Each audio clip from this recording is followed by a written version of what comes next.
నమస్తే. ఈ నెల మనము మన దేశ బడ్జెట్ గురించి తెలుసుకున్నాం కదా. మరి మన నెలవారీ ఇంటి బడ్జెట్ గురించి కూడా ఒకసారి ఆలోచన చేద్దామా? అసలు ఎందుకు వేసుకోవాలి బడ్జెట్ అనేది? మనము రకరకాల పనులు చేసేది, చదువులు చదివేది, డబ్బు సంపాదించి కుటుంబం సురక్షితంగా ఉంచుకోవడం కోసమే కదా. మరి సంపాదన వరకు బాగానే చేస్తున్నాం, కానీ డబ్బుని దేనికి ఎంత ఖర్చు పెట్టాలి అనే విషయంలో, ఎలా పొదుపు చేయాలి అనే విషయంలోనే కొంచెం వెనకబడుతున్నాం. ఇండ్లు నడిపే ఆడవారికి ఇంటి ఖర్చుల మీద కొంతవరకు బాగానే అవగాహన ఉంటుంది, కానీ ఇంట్లో పిల్లలకి ఉండట్లేదు కదా. సో మనం ఈసారి బడ్జెట్ని పెన్సిల్ పేపర్ తీసుకొని రాయించండి, పిల్లలతో కలిసి చేయండి, వాళ్ళల్లో తేడా చూస్తారు.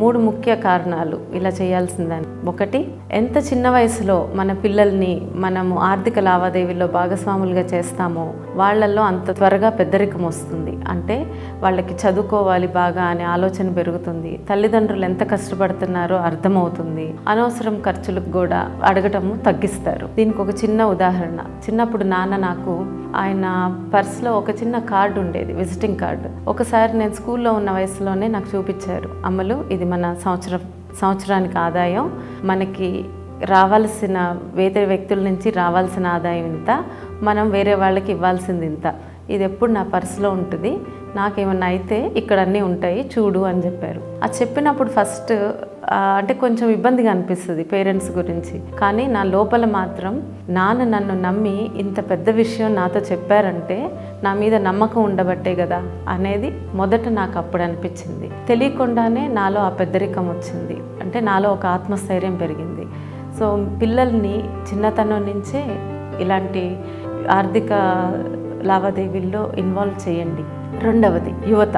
ఇప్పుడు యువత చాలామంది పెళ్లి కాకముందే ఉద్యోగాలు మొదలు పెడుతున్నారు, మంచి జీతాలు వస్తున్నాయి, కానీ ఆ డబ్బు ఒక్కళ్ళే ఉన్నప్పుడు చాలా ఎక్కువగా అనిపిస్తుంది. సో ఖర్చులు కూడా పెరుగుతున్నాయి, తర్వాత కుటుంబం వచ్చాక ఇబ్బందులు పాలవుతున్నారు. సో ఇవన్నీ వాళ్ళు ఏం గుర్తుంచుకోవాలంటే, ఒక వ్యక్తి 25 నుంచి 40 సంవత్సరాలు వచ్చే వరకు, అంటే ఆ వయసులో ఆ 15 సంవత్సరాలు సంపాదించిన డబ్బు కళ్ళకు కనిపిస్తుంది. సో ఆ టైంలోనే మనం మ్యాక్సిమం డబ్బు తీసి పొదుపు చేసుకోవాలి.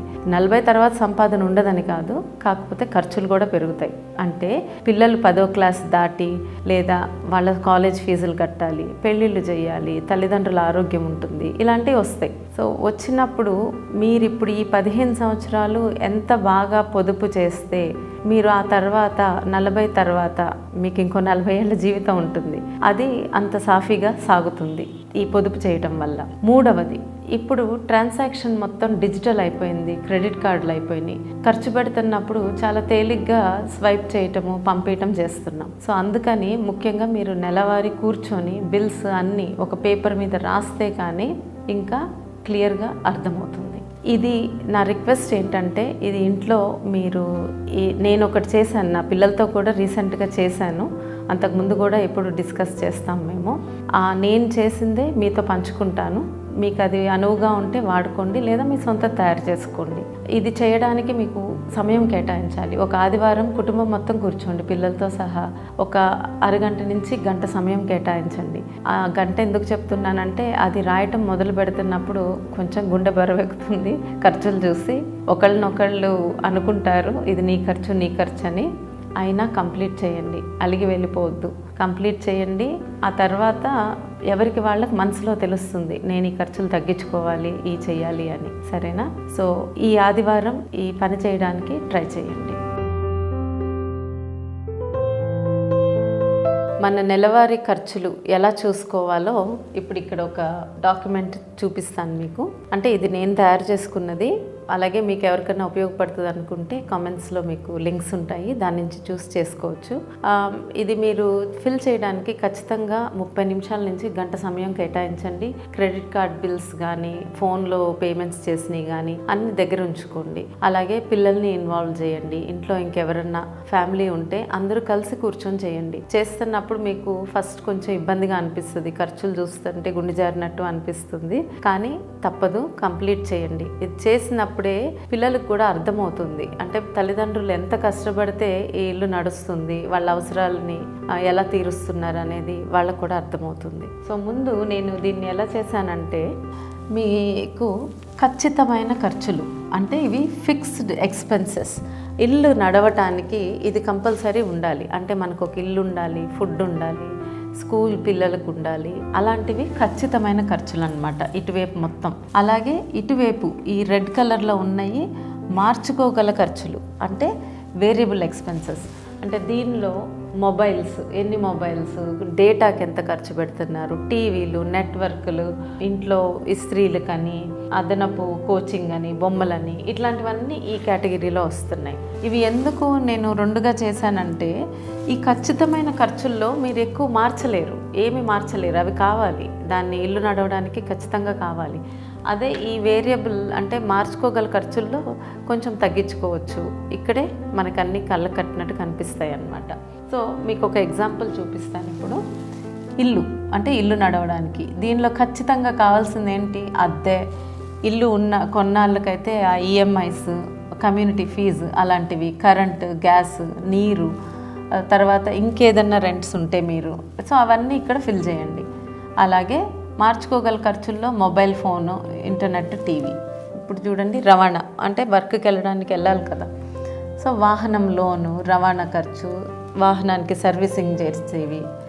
అలాగే మార్చుకోగలిగే దానిలో పెట్రోల్ ఖర్చులు అంటే మీరు కలిసి ఎవరితో అన్నా వెళ్ళడం కానీ, లేకపోతే పెట్రోల్ ఎక్కువ అవుతే బస్ తీసుకోవడం కానీ అట్లాంటివి. అలాగే ఆహార ఖర్చులు, ఇంటికి హెల్ప్ అంటే పని మనిషికి, చాకలికి, వాళ్ళకి ఇచ్చేవి, పిల్లల ఖర్చులు, స్కూల్ ఫీజులు, వైద్యం, వ్యక్తిగతం, వినోదపు ఖర్చు, తర్వాత బీమా, పన్నులు, రుణాలు, ఇలాంటివన్నీ ఇక్కడ రాసి ఉంచాను. సో ఇది దయచేసి నింపండి. తర్వాత ఈ ఖచ్చితమైన ఖర్చులన్నీ ఇక్కడ రాయండి, టోటల్ ఇక్కడ చేయండి. అలాగే మార్చుకోగల ఖర్చులు ఇక్కడ చేయండి. సో ఇలా చేసి చూస్తే మీకు కళ్ళ కట్టినట్టు మీ అసలు ఖర్చులు ఎంత ఉన్నాయి అనేది మీకు అర్థమవుతుంది. మనము ఇవాళ ఈ 50-30-20 రూల్ అంటే నెలవారీ బడ్జెట్ని ఎలా చేసుకోవాలో ఒకసారి చూద్దాం. దీని గురించి కొంతమందికి తెలిసి ఉంటుంది కానీ మెజారిటీ తెలియదు. సో దీనికి ఏంటంటే మనకి ముందు ఇది రాసుకోవాలి. ఇక్కడ మన నెలకి అంటే ట్యాక్సులు పోగా వచ్చే ఆదాయం, మన జీతం అవ్వనియండి, బ్యాంకులో వచ్చే ఇంట్రెస్ట్లు అవ్వనియండి, వ్యవసాయ ఆదాయం అవ్వనియండి, అన్ని ట్యాక్సులు తీసేయగా ఎంత వస్తుందో చూడండి. వచ్చాక మీరు దానిలో 50% ఖచ్చితమైన ఖర్చులకి స్పెండ్ చేస్తారు. అంటే మీ ఇల్లు గడవడానికి ఖచ్చితంగా మీ జీతంలో 50% దానికి పోతుంది. 30% ఏంటంటే మార్చుకోగల ఖర్చులు అంటే ఇవన్నీ మన షాపింగ్ అవ్వచ్చు, విహారయాత్రలు అవ్వచ్చు, ఇంకేమైనా అవ్వచ్చు, అది మార్చుకోగల ఖర్చులు. ఈ 20% మనకి ఇప్పుడు ఇంపార్టెంట్. ఇది ఈ 20% మాత్రం ప్రతి ఒక్కళ్ళు పొదుపు చేయాల్సింది. ఈ 20% మన ఆలోచన ఎలా మార్చుకోవాలంటే చాలామంది ఖర్చులు పోగా, నేను ఎవరితో మాట్లాడినా ఇప్పుడు 25,000 జీతం ఉందనుకోండి, ఏమైనా పొదుపు చేస్తున్నారా అని అంటే ఎక్కడ చేస్తాం పొదుపు 25,000లో అంటారు. కానీ అది కష్టమే. కానీ మన ఆలోచన ఎలా మార్చుకోవాలంటే ఖర్చులు అయిపోయాక పొదుపు చేద్దామని కాదు, ఈ 20% తీసేశాక మిగిలిన దాంతోనే ఖర్చు పెట్టడానికి ప్రయత్నించండి. ఒకవేళ ఆ డబ్బు సరిపోవటం లేదనుకుంటే రెండో ఆదాయంగా, లేదా ఇంట్లో 16 ఏళ్ళు దాటిన పిల్లలు ఎవరన్నా ఉన్నా ఏదో ఒకటి చిన్న పనులు చేయడం కానీ ఏదో ఒకటి చేసి ఆదాయం పెంచే మార్గాలు కూడా ఆలోచించండి. ఇదంతా మనకి ఎప్పుడు వస్తుందంటే మనం నెలవారీ ఒక బడ్జెట్ వేసుకొని దాన్ని దీంతో సరిచూసుకుంటున్నప్పుడే మనకి ఆలోచనలు వస్తాయి. సరే, ఇప్పుడు నేనైతే ఒక 25,000, 30,000 ఇలా ఉన్న వాళ్ళు కూడా ఎలా ఆదా చేసుకోగలరు ఒక 5,000 నుంచి అనేది ఒక ఉదాహరణగా తీసుకొని చెప్పబోతున్నాను. ఇక్కడ నేను India post payment bank account చూపిస్తున్నాను.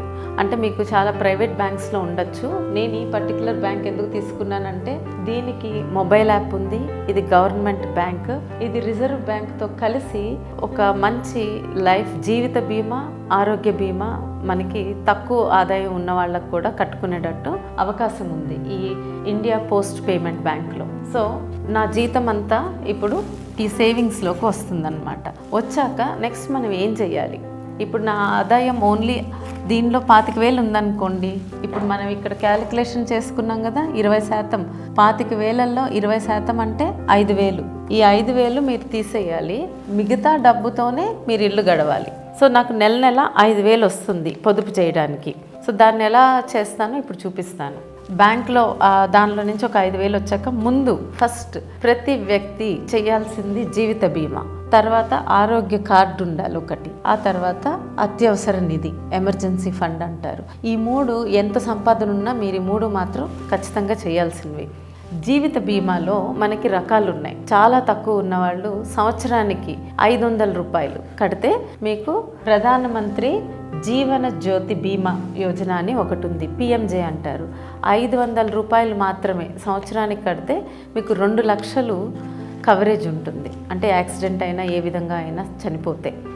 ఒకవేళ మీరు కొంచెం ఎక్కువ కట్టగలిగితే అంటే ఒక 800 రూపాయలు కట్టగలిగారు అనుకోండి, నేనైతే అది చేయమని చెప్తా. సంవత్సరానికి 800 కడితే మీకు యాక్సిడెంటల్ స్కీమ్ అని ప్రైవేట్గా ఐపీబీపీ వాళ్ళు బజాజ్ అలయన్స్తో కలిసి చేస్తున్నది. ఇది వాళ్ళు 10 నుంచి 15 లక్షల వరకు కవరేజ్ ఇస్తారు మీకు ఏదైనా అయితే. ఇది కేవలం 800తో వస్తుంది. Next health insurance. ఇప్పుడు మనకి తక్కువ ఆదాయం ఉన్నప్పుడు 5,000 పొదుపు చేయగలిగితే అంత హెల్త్ ఇన్సూరెన్స్ తీసుకోలేము, కాబట్టి గవర్నమెంట్ కార్డుని ఉపయోగించండి. ఆ తర్వాత నెక్స్ట్ వచ్చేసి అత్యవసర నిధి. ఇది కూడా చాలా అవసరం మనకి. ఇదేంటంటే మనకి 3 నుంచి 6 నెలల జీతం మనం దీనిలో సేవ్ చేసుకోవాలి, పొదుపు చేయాలి. ముందు మీకు ఒకవేళ ఏదన్నా ఎక్కువ వడ్డీతో తీసుకున్న రుణాలు ఉన్నాయనుకోండి, అవి ఇచ్చేసేయండి. ఈ నెల 5,000 తీస్తున్నారు కదా, ఈ జీవిత బీమా ఒకటి కట్టండి, ఆరోగ్య కార్డు వాడుకోండి. ఈ మిగతా డబ్బుతో ఆ పెద్ద రుణం ఉన్న రుణాలు తీర్చేయండి. అది పోయాక మీరు ఇంకొక సంవత్సరం ఈ 5,000 తీసినవి దీనిలోనే వేయండి. 6 నెలలన్నా ఒక సంవత్సరం అన్నా. ఇది ఎందుకు ఇంపార్టెంట్ మీకు అని అంటే, తర్వాత ఎప్పుడన్నా అంటే ఇప్పుడు ఒకవేళ ఆదాయం సంపాదిస్తున్న మనిషికి జీవితానికి ఏమన్నా అయితే జీవిత బీమా వస్తుంది. 800 కడుతున్నారు కదా, ఓ 10 లక్షల వరకు ఇవి వస్తాయి. మీ కుటుంబం ఏంటంటే ఇంకొక ఉద్యోగం ఎత్తుక్కునే లోపు ఇది హెల్ప్ అవుతుంది. అలాగే మీకు ఆరోగ్యం బాగోలేదనుకోండి, హాస్పిటల్ బిల్లుల ఖర్చులకి ఇది కడుతుంది, కానీ జీతం ఇవ్వదు కదా. అందుకనే ఈ ఎమర్జెన్సీ ఫండ్. దీనిలో డబ్బు ఉందనుకోండి, మీకు ఉద్యోగం పోయినా లేకపోతే పని లేకపోయినా లేదా ఏదన్నా కాలో చెయ్యో ఏమైనా అయినా ముందు దీనిలోంచి డబ్బు తీసి ఇల్లు గడపచ్చు. సో ప్రతి వ్యక్తికి కావాల్సిన 3 విషయాలు ఇవి: జీవిత బీమా, ఆరోగ్య బీమా, ఎమర్జెన్సీ ఫండ్. సో ఇవన్నీ నిండిపోయినాయి. దీనిలో కూడా మీరు 3 నెలల శాలరీ వేసేసారు. సో ఒక సంవత్సరం తర్వాత ఏం చేస్తారు? ఇప్పుడు ఈ 5,000 మళ్ళీ ఆ నెల వచ్చింది, 5,000 తీస్తాము. సో నెల ఆటోమేటిక్గా ఒక ఆర్డీ అకౌంట్ ఓపెన్ చేయండి. అంటే రికరింగ్ డిపాజిట్. అంటే ఇదేంటంటే ఇది ఆటోమేటిక్గా మీ జీతంలో నుంచి దీనిలోకి 500 నెల వేసేస్తుంది. సో ఒక 500 దీనిలోకి వెళ్ళిపోతాయి. దీనిలో మీకు ఇంట్రెస్ట్ వస్తుంది. 6.7% ఇంట్రెస్ట్ 5 ఏళ్ల కాలము అలా ఉంటుందన్నమాట. తర్వాత పాప ఉందనుకోండి, మీకు పాప ఉంటే సుకన్య సువిధ స్కీమ్ అనేది ఓపెన్ చేయండి. కంపల్సరీ ఇది ఇంపార్టెంట్. సుకన్య స్కీమ్ పాపకి ఒక 1,000 రూపాయలు. తర్వాత బాబు ఉంటే ప్రావిడెంట్ ఫండ్ అకౌంట్ ఓపెన్ చేయండి, బాబుకి ఒక 1,000 రూపాయలు. తర్వాత మీ ఇద్దరి కోసం మీ రిటైర్మెంట్కి ఒక 1,500. సరేనా? సో ప్రావిడెంట్ ఫండ్లో మీకు 7.1% ఇంట్రెస్ట్ వస్తుంది. 15 సంవత్సరాలు, ఈ 3 15 సంవత్సరాలు కట్టాలి. ఇవి మీ ఆదాయం ఒకవేళ 6,000కి వచ్చింది అనుకోండి, అంటే మీ ఆదాయం పెరిగి 6,000 పొదుపు చేయగలుగుతున్నారు అనుకోండి, అప్పుడు ఏం చేయొచ్చు? 6,000తో ఒక 1,000 లైఫ్ ఇన్సూరెన్స్ కట్టండి నెల. ఇది నెల కట్టేది లైఫ్ ఇన్సూరెన్స్. అంటే మీకు బజాజ్ అలయన్స్ లైఫ్ ఇన్సూరెన్స్ ఉంది ప్రైవేట్ది, అలాగే పోస్టల్ లైఫ్ ఇన్సూరెన్స్ ఉంది. వాటి గురించి తెలుసుకోండి. నెల ఒక 1,000 దానికోసం వెచ్చించండి. ఇప్పుడు హెల్త్ ఇన్సూరెన్స్ కూడా తీసుకోగలుగుతారు. కేవలం 6,000 పొదుపు చేస్తే హెల్త్ ఇన్సూరెన్స్ మీ కుటుంబంలో 4కి సేమ్. ఈ post payment bank, reserve bank కలిసి ప్రైవేట్ది Bajaj family health care gold plan ఉదాహరణ చెప్తున్నాను, మీరు ఏదైనా చూస్ చేసుకోవచ్చు. దానికి ఒక 1,000 పెట్టండి, హెల్త్ ఇన్సూరెన్స్ వస్తుంది. తర్వాత ఇందాక చెప్పిన విధంగా ఆర్డీలోకి 500 వెళ్తాయి. తర్వాత పాప కోసం 1,000 రూపాయలు నెల, బాబు కోసం ఒక 1,000, మీకోసం 1,500. సో మీకు వచ్చిన 6,000ని ఈ విధంగా పొదుపు చేసుకోవచ్చు. ఇవి షార్ట్ టర్మ్, అంటే ఇమీడియట్గా అవసరాలకి ఇది ఉపయోగపడతాయి. ఇది లాంగ్ టర్మ్. ఇది ఎందుకు చేస్తున్నారంటే మీకు ఇప్పుడు తెలియదు. పిల్లలు 10వ క్లాస్ అయిపోయిన తర్వాత వాళ్ళు కాలేజ్ ఫీజులకు వాడచ్చు, పెళ్ళిళ్ళకి వాడచ్చు, మీ రిటైర్మెంట్స్కి వాడచ్చు. సో అప్పటికి ఇవి ఉపయోగపడతాయి. వీటి మీద వచ్చే వడ్డీ పెరుగుతూ వస్తుంది కాబట్టి మీరు పడుకున్న మీ డబ్బు ఫ్రీ మనీ, అది పెరుగుతూ ఉంటుంది. సరే, ఈలోపు మీకు ఏదైనా స్థలమో వ్యాపారంలోనో ఎక్కువ డబ్బులు వచ్చినాయి అనుకోండి, అంటే ఒక 10,000 పైన వచ్చినాయి. ఇది చేసేది చెయ్యండి, ఇది కంటిన్యూస్గా జరుగుతూనే ఉంటుంది. ఆ వచ్చిన డబ్బుని ఇన్వెస్ట్మెంట్ చేయండి. ఈ ఇన్వెస్ట్మెంట్ చేస్తున్నప్పుడే దీనిలో 2 రకాల ఇన్వెస్ట్మెంట్ ఉంటుంది. ఇప్పుడు 10,000 పైన వచ్చినప్పుడు దాన్ని మీరు ఫిక్స్డ్ అసెట్లో పెట్టచ్చు, అలాగే మ్యూచువల్ ఫండ్స్లోనూ పెట్టచ్చు. సో ఫిక్స్డ్ అసెట్స్ అని అంటే monthly income scheme, fixed deposit అంటే టీడీ, తర్వాత national savings certificates, senior citizen certificates, gold bonds, ఇలా రకరకాలు ఉన్నాయి చేయగలిగేది. నేను వీటిలో కొన్ని మీకు ఉదాహరణ చెప్పాను. తర్వాత మ్యూచువల్ ఫండ్స్. మ్యూచువల్ ఫండ్స్ అంటే కామన్ లాంగ్వేజ్లో షేర్స్. ఆ షేర్స్లో పెట్టడం, దానిలో మీకు 10 నుంచి 12% ఆదాయం వస్తుంది, అంటే కొంచెం ఎక్కువ వస్తుంది అనమాట. ఇప్పుడు ఇన్వెస్ట్మెంట్ చేసేది మన డబ్బు పెరగడానికి, ఈ పైన చేస్తుందంతా డబ్బు పెరుగుతుంది కానీ సురక్షితంగా ఉంటుంది. సో ఇది మీ వయసును బట్టి ఎంత దేనిలో పెట్టాలి అనేది ఆలోచించాలి. మీకు 40 సంవత్సరాల కన్నా తక్కువ ఉన్నాయనుకోండి, మ్యూచువల్ ఫండ్స్లో 70% పెట్టండి. ఏంటి, ఇది అయిపోయాక మిగిలిన డబ్బులో 70% మ్యూచువల్ ఫండ్స్, అలాగే ఫిక్స్డ్ అసెట్స్లో 30%. సుమారుగా ఒక 50 దగ్గర పడ్డారనుకోండి, 40 నుంచి 60 మధ్యలో ఉంటే రెండిట్లో సమానంగా పెట్టండి. తర్వాత 60 తర్వాత మ్యూచువల్ ఫండ్స్లో 30% మాత్రమే, ఫిక్స్డ్ అసెట్స్లో 70%. ఎందుకంటే అప్పుడు మీరు రిస్క్ తీసుకోకూడదు, సేఫ్గా ఉండాలి. సో ఈ విధంగా మీరు ఇది తెలుసుకొని సేవ్ చేసుకుంటే మీకు చాలా వరకు 40 తర్వాత 60 రిటైర్మెంట్స్లో చాలా సాఫీగా సాగుతుంది మీ జీవితం. నా ఒక రిక్వెస్ట్ ఏంటంటే, ఇది మనకి ఎక్కడ స్కూల్స్లో కానీ కాలేజెస్లో కానీ శాస్త్రీయంగా నేర్పట్లేదు. సో ఇది ఎవరైనా టీచర్స్ చూస్తుంటే, ఎస్పెషల్లీ గవర్నమెంట్ స్కూల్ టీచర్స్ కానీ, నేను ఇలా సింపుల్గా చేసింది కూడా అందుకే. పిల్లలకి ఇది ఒక హోంవర్క్ లాగా ఇవ్వండి, ఒక ప్రాజెక్ట్ లాగా ఇవ్వండి. వాళ్ళు ఇలా కవర్స్ పెట్టి వాళ్ళనే రికరింగ్ డిపాజిట్ అంటే ఏంటో తెలుసుకోమనండి, ఒకళ్ళకి సుకన్య అంటే ఏంటో తెలుసుకోమనండి. ఇవి తెలుసుకొని క్లాస్లో వాటిని ప్రజెంటేషన్స్ ఇవ్వమని ఎంకరేజ్ చేయండి. అలాగే యువత ఉన్నారనుకోండి, మీరు తెలుసుకుంటే మీ కింద పనిచేసే వాళ్ళకి నేర్పించండి. ఇంట్లో లేడీస్ ఉన్నారనుకోండి, మీకు వస్తున్న హౌస్ హెల్ప్ వాళ్ళని ఒక్కసారి అడిగి చూడండి, వాళ్ళకి అకౌంట్ ఉందా, కనీసం ఈ 3 అంటే ఇది 800 కడితే వాళ్ళకి 10 లక్షలు ఇన్సూరెన్స్ వస్తుంది. సో సంవత్సరానికి 800 కడితే, సో ఇలాంటివి వాళ్ళకి చేసుకునేటట్టు వాళ్ళకు కూడా అర్థమయ్యేటట్టు చెప్పండి. నాకు తెలిసింది మీతో పంచుకున్నాను, మీకు తెలిసింది ఇంకో 4గురితో పంచుకోండి. ఈ విధంగా మార్పు మనతోనే మొదలవ్వాలి. నమస్తే.